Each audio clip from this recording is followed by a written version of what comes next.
Eh bien, mesdames, messieurs, bonjour. Merci infiniment d'avoir cliqué sur cette vidéo. Aujourd'hui, on se retrouve pour un essai, l'essai de cette Mazda MX-5 NA de 1989. C'est parti pour l'essai de cette Mazda. Attends. Pause. Tu vas vraiment commencer l'essai sans leur parler un minimum de la MX-5? Bon, je m'occupe de parler de l'histoire. On est à la fin des années 80 et tous les petits roadsters anglais ont disparu. MG, Triumph, Lotus, c'est fini. Mais chez Mazda, un ingénieur américain passionné, Bob Hall, pousse une idée folle. Faire revivre l'esprit du roadster léger, propulsion simple et fun. Et en 1989, la première MX-5 débarque au salon de Chicago. La recette est ultra efficace. Un 4 cylindres 1,6 litre de 115 chevaux, un poids plume d'à peine 950 kg, une répartition des masses parfaite, une boîte manuelle super courte, le tout avec un look adorable et des phares escamotables devenus cultes. Ce qui compte ici, c'est pas les chiffres, c'est la sensation. Et ça, Mazda l'a parfaitement compris dès le début. Et ce qui est dingue, c'est que cette philosophie, Mazda l'a gardée pendant plus de 30 ans. En 1998, la NB arrive. Un peu plus moderne, phare fixe, toujours légère, toujours fun. Il y aura même une version turbo aux US, la Mazda Speed Miata, avec 178 chevaux. Mais on l'a jamais eu en Europe. Ensuite, la NC en 2005. Plus confortable, plus large, certains la trouvent moins pure, mais elle reste attachante. Elle débarque jusqu'à 160 chevaux et c'est la première à proposer un toit rigide rétractable, la version RC. Et puis en 2015, Mazda revient aux sources avec la ND, moins de 1000 kg dans certaines versions, un châssis affûté et 2 moteurs Atmo, dont un 2 litres de 184 chevaux.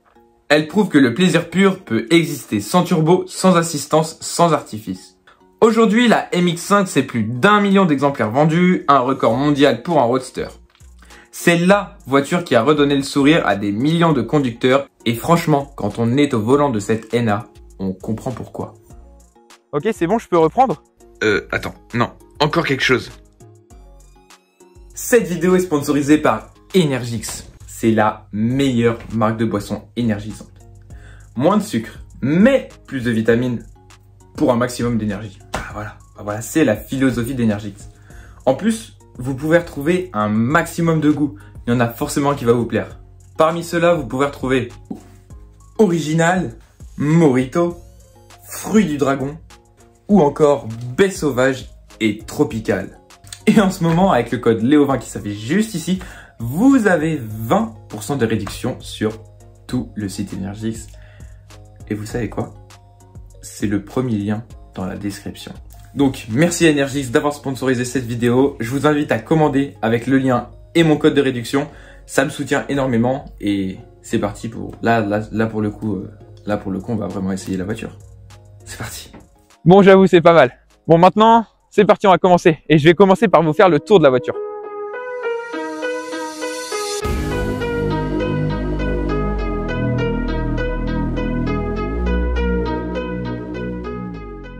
Particularité de cette voiture, c'est les feux escamotables ou aussi appelés pop-up. Donc là, ils peuvent se lever comme ça. Donc les feux escamotables de la Mazda MX-5 NA sont devenus un symbole.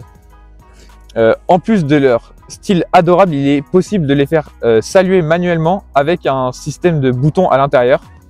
Donc c'est devenu une mode de faire un clin d'œil aux autres conducteurs de Miata croisés sur les routes. Il faut savoir que cette voiture a un très petit gabarit, 1,23 m de haut, 1,67 m de large et 3,97 m de long. C'est assez petit. Mazda s'est inspiré des roadsters, des petits roadsters anglais, britanniques, comme la MGB ou la Lotus Elan S1, pour que les conducteurs retrouvent cette sensation de pilotage comme un kart, mais avec la fiabilité des moteurs japonais. Alors, il faut savoir qu'elle est équipée avec les jantes 14 pouces d'origine, qui étaient, donc Mazda s'est inspiré des jantes mini-lit pour créer ces jantes propres à la Mazda MX-5. Maintenant, je vous fais voir l'intérieur, mais avant ça, il faut que j'enlève la capote, il faut que je la décapote. On vient de déverrouiller les deux crans ici.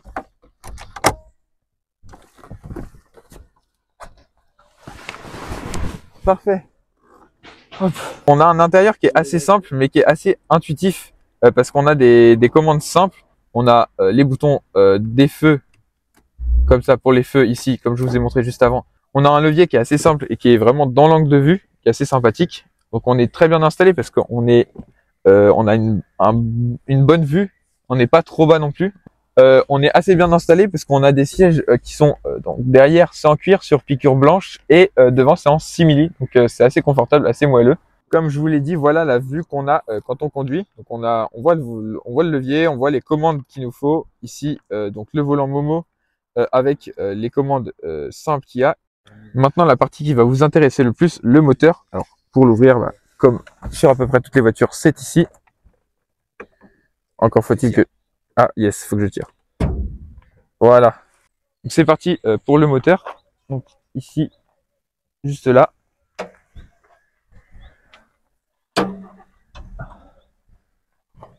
Donc on est sur un moteur 4 cylindres à injection. Donc c'est un 1,6 litre. Il développe d'origine 115 chevaux. Bon là elle est d'origine, donc on a bien 115 chevaux. Donc on est sur un moteur qui est vu comme ça assez simple, mais qui est inspiré du design des moteurs italiens comme ceux d'Alfa Romeo.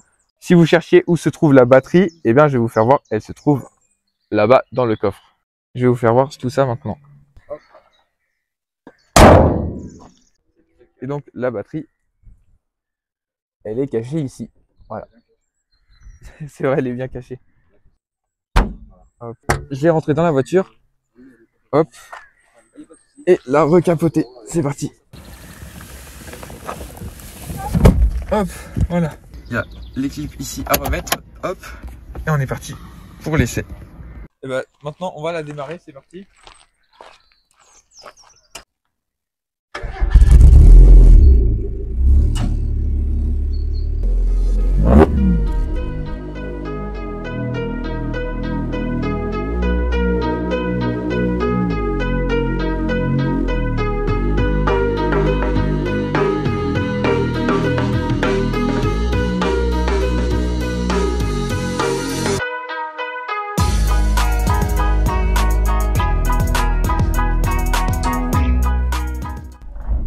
Nous sommes partis pour l'essai. Maintenant qu'on est dans la voiture, j'ai une petite anecdote sur la Mazda, ou plutôt sur comment le projet a été fait. Donc il faut savoir que le projet a été fait par des passionnés de Mazda et qui pendant la création de la voiture sont allés tester eux-mêmes donc le prototype sur des routes des montagnes japonaises pour leur plus grand plaisir à eux tout simplement.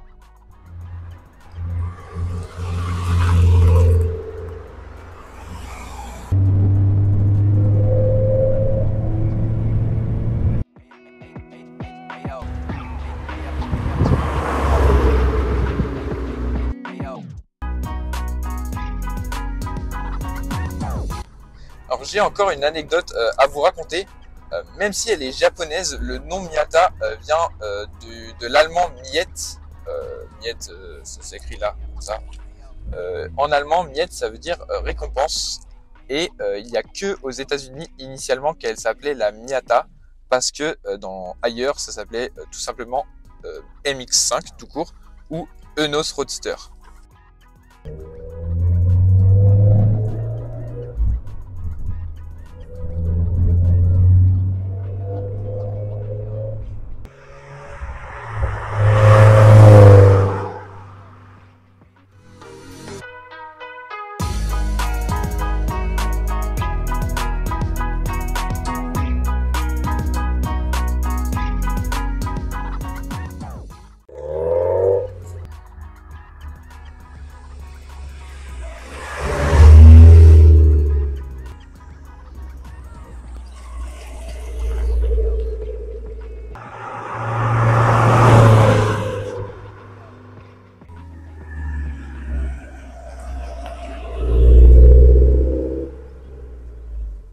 Eh bien, mesdames, messieurs, merci infiniment d'avoir regardé cette vidéo jusqu'au bout. J'espère qu'elle vous a plu. N'hésitez pas à liker, à vous abonner et à mettre en commentaire quelle sera la prochaine voiture que vous voulez que j'essaye en vidéo. C'est bon pour le coffre. Attends. Oh là là, j'ai l'air vraiment pas à l'aise avec mon corps là. Quand je fais ça. Ah, j'ai une crampe. Et il faut savoir que Toyota, waouh, c'est Mazda, c'est une dinguerie de dire ça va.